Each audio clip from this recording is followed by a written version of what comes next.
14 billion years ago, a single instant kick-started our entire universe.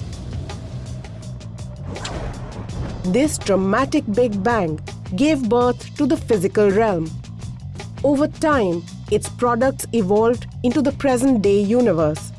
From the smallest atoms and molecules to the largest stars and galaxies, from solar systems and planets, including ours, to all life contained within it. September 2008, an experiment designed to simulate the Big Bang is about to start up. The scientific world buzzes with excitement, even as doomsday predictions throw up grim possibilities. Will the Large Hadron Collider be modern-day science's biggest blunder? Or will it be an unprecedented window into our mysterious universe? That's a question of science.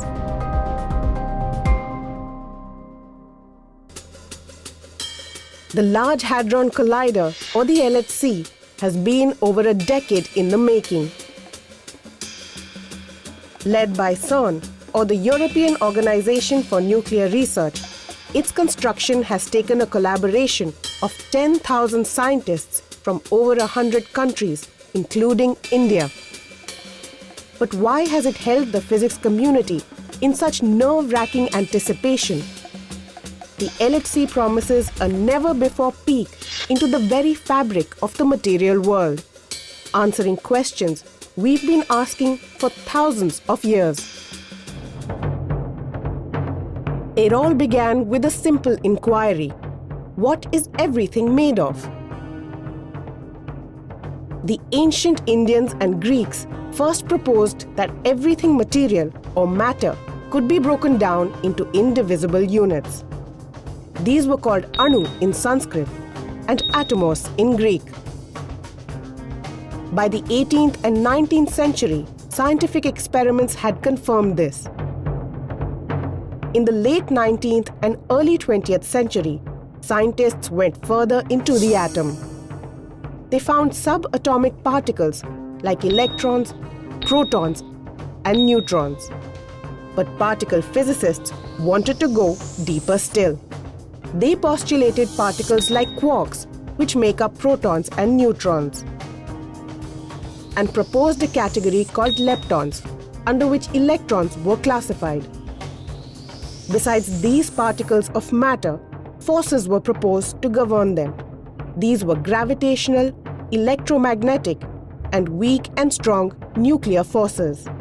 By the early 21st century, technology had advanced enough to experimentally confirm all these. In fact, there have even been discoveries of new particles like muons and neutrinos. Slowly but surely, the discoveries were piling up like pieces of a jigsaw puzzle. But if all these pieces made up the natural world, the question arose: what was the big picture? Today, there are many proposed big pictures to unite particles and their properties. Of these, one emerges as the most probable, the Standard Model of particle physics. Broadly speaking, it consists of 12 basic blocks of particles that construct all of matter, 4 fundamental forces, 3 of which are governed by 4 force carriers, and the critical Higgs boson to explain how everything acquires mass. So far, this is the most successful model to explain the natural world. And it took several thinkers from around the globe, including India, to put it together. Their work collectively spanning more than a century. But how can these theoretical pictures be proven by scientific observation? Over the last century, scientists have built experiments to look deeper and deeper inside the atoms by crashing them into each other. The LHC, or the Large Hadron Collider, is only the latest in a long line of such experimental machines known as particle accelerators. Particle accelerators are machines that are designed to smash atoms or subatomic particles into a chosen target. This smashing happens by speeding up particles to extremely high speeds. The higher the speed or energy, the bigger the collision. But why make particles collide? That's because particles that collide in extreme energies create new products and phenomena. By studying these, we can piece together how the original products were formed. The first particle accelerator was built in 1932 by John D. Cockcroft and Ernest Walton at the Cavendish Laboratory in Cambridge, England. They found a way into the nucleus by bombarding lithium atoms with accelerated protons. Since then, particle accelerator designs have gone through many avatars. Each generation of accelerators has reached higher and higher energies in order to crack the tiniest realms of the subatomic world. Today, the Large Hadron Collider, or the LHC, is the highest energy particle accelerator in the world. The circular LHC accelerator stretches across the border of Switzerland and France, between the Jura Mountains and the Alps. As the name suggests, this particle accelerator crashes hadrons, a class of subatomic particles which are made up of quarks, for example, protons and neutrons. By crashing into each other, the hadrons decay into other particles and energies, which scientists can closely study. We are really having here the most powerful microscope in the world. And with this most powerful microscope, we look very deep into the microcosm. And when we look very deep into what are the components out of which we are consisting, we are also looking at the early universe, or the development of the universe. One of the biggest challenges for this powerful microscope is to confirm the standard model of particle physics, or forge the way for an entirely new kind of physics. But what exactly goes on inside the circular LHC? In simple terms, it is a machine which accelerates particles. We take a stone and we tie it on a string and we turn it around, we swirl it around, and so it's gathering energy. In a very similar manner, we take protons, which are nothing but hydrogen nuclei. Before entering the LHC, packets of protons are obtained after stripping hydrogen atoms of their electrons. These packets are energized with powerful electric and magnetic fields which steer and guide them. They're made to go faster and faster until they have extremely high energies. The packets of protons now enter the LHC ring and are split into two beam tunnels, one packet in the clockwise direction and the other packet in the counterclockwise direction. The two counter-rotating packets or beams are now on a collision course at 99% the speed of light. The beams crash into each other, recreating the more famous bang in history, the Big Bang, albeit at a minute fraction of its ferocious energy. This harmless version of the Big Bang can tell us about the birth of all matter and, in fact, the universe itself. Let's take a simple law of physics. Matter and antimatter should exist in equal proportions. So why are we there at all? We should have been annihilated. There are certain broken symmetries in nature whereby you have a little extra matter than antimatter. So it's that little extra that we are all made of, and the whole universe and the galaxies are made of. Now, how much is that extra? And is all what we see around us everything? We are getting into a new era, because the past 40 to 50 years have allowed us to describe, partially understand, the visible universe. But if you look out in the universe, this is just 5% of the universe. 95% we don't know very much about it. I would call it the dark universe. And I hope that with the LHC we get the first step into this dark universe, and that would shift everything.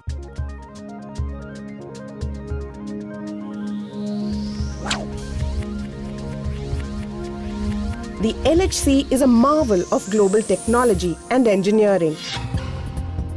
Burrowed at an average depth of 100 meters, this 27-kilometer circumference consists of 2 tunnels to zoom particle beams, either protons or lead nuclei in opposite directions.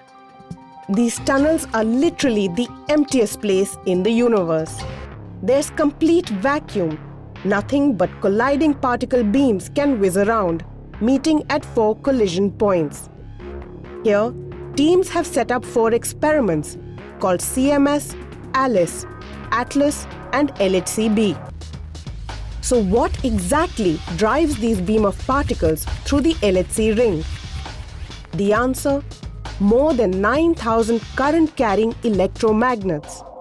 Together, they steer beam particles through vacuum, making sure they stay their course and don't bump into anything except the counter-rotating beam. In doing so, they exert a massive magnetic field of 8.3 Tesla. That's nearly 1 lakh times the Earth's magnetic field. How does one possibly construct such a huge magnetic field using current-carrying magnets?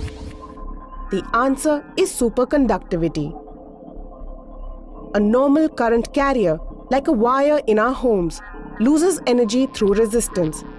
But superconductivity can give it the power to overcome any resistance.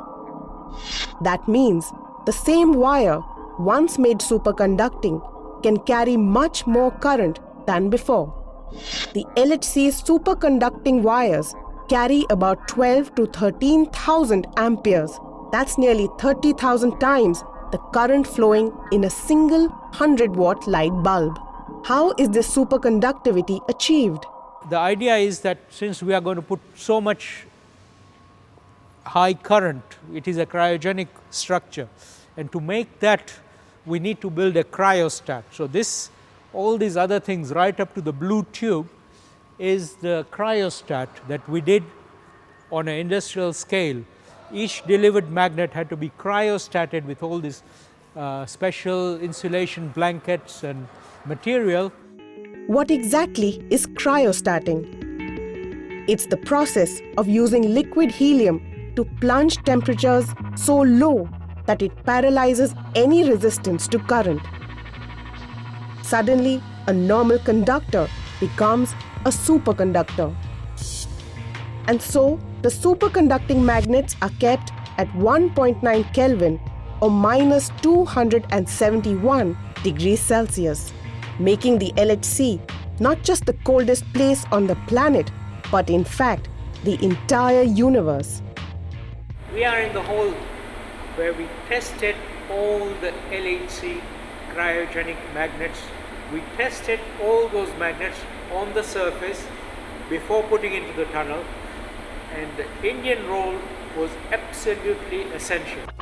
From 2001 to 2008, 100 Indian technicians and engineers streamed into this hall to test each and every one of the LHC's superconducting magnets before they were fitted into the underground tunnel. The teams came from India's premier institute, the Raja Ramanna Centre for Advanced Technology or RRCAT, Indore.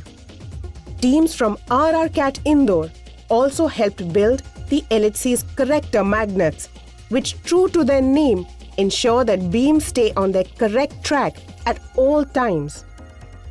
Far from home, the teams worked doggedly in batches for nearly 7 years, striving hard to get the LHC ready in time for its big debut.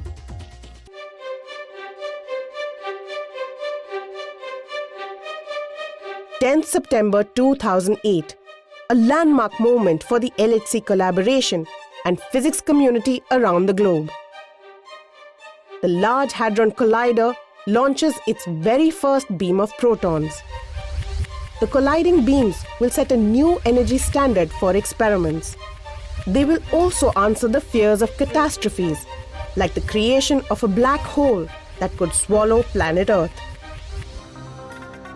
For a moment in the control room, scientists hold their collective breath, and then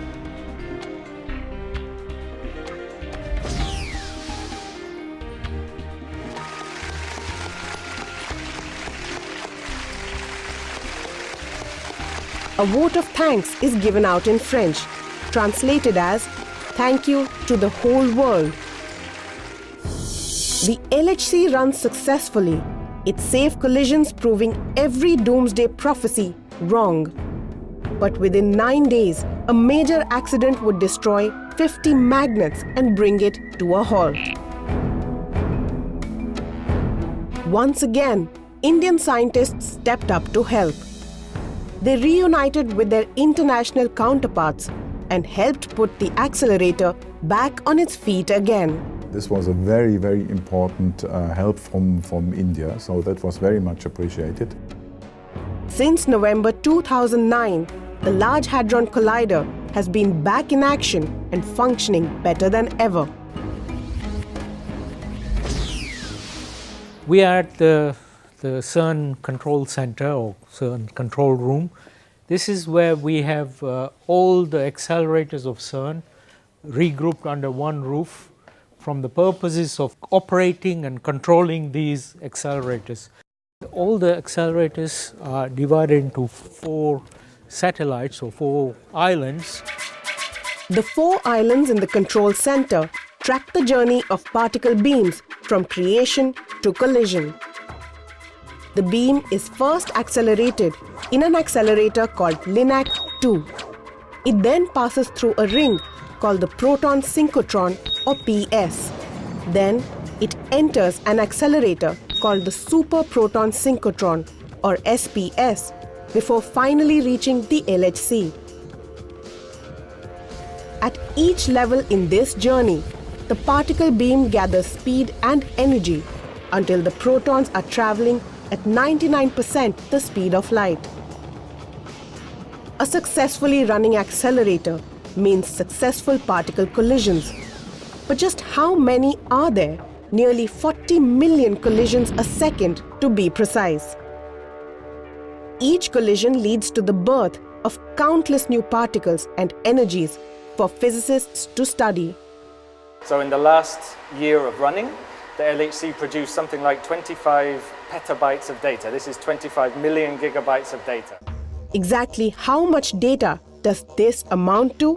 Quite literally, more than a mountain. In fact, if you were to stack it all up in CDs, it would be taller than twice the height of the world's tallest mountain, Mount Everest. It raises an interesting dilemma.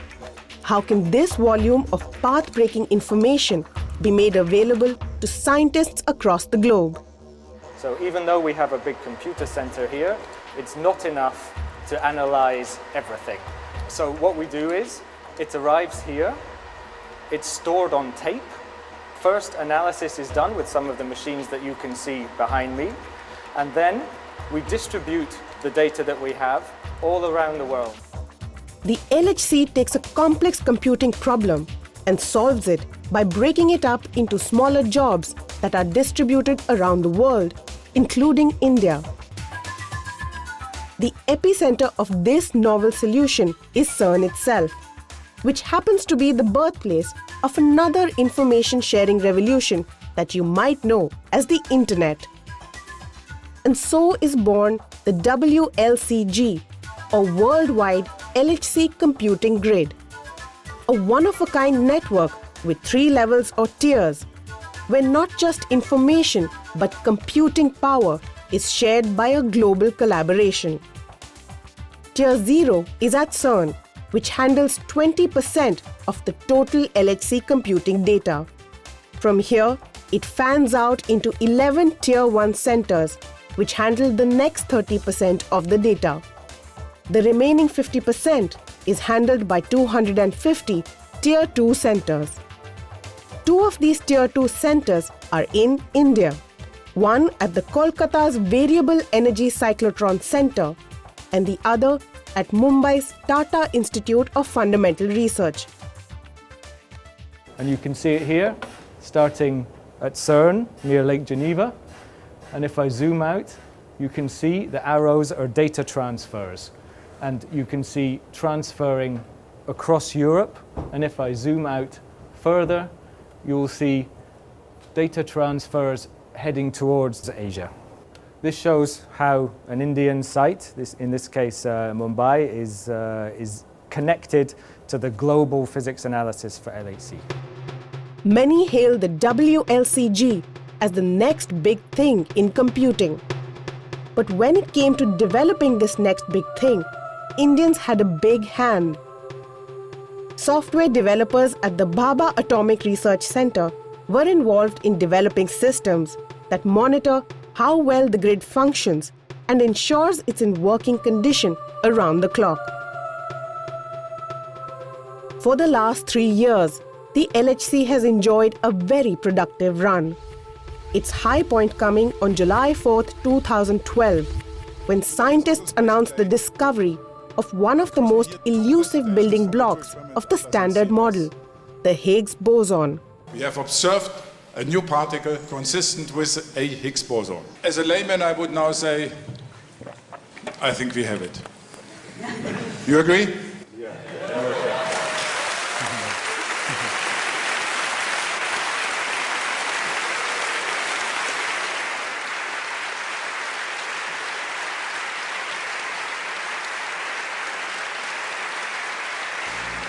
This discovery pegs another piece of the jigsaw puzzle into place, bringing the big picture a step closer to completion. It's a historic achievement that would have been impossible without contributions made by countries like India. But that's not where the story ends. As all good science does, the LHC will continue to push its global collaboration into the next paradigm of questioning. In the bargain, India will stand to gain a lot. I think that it's a win-win because the technologies are really state-of-the-art. We get to be exposed to developing technology as such. So we are developing skills which are far ahead of their time, far ahead of any industry that is able to produce at this moment of time. And we also develop the infrastructure and the network in the way we want to do science and in the way we want to take science to another level in our country.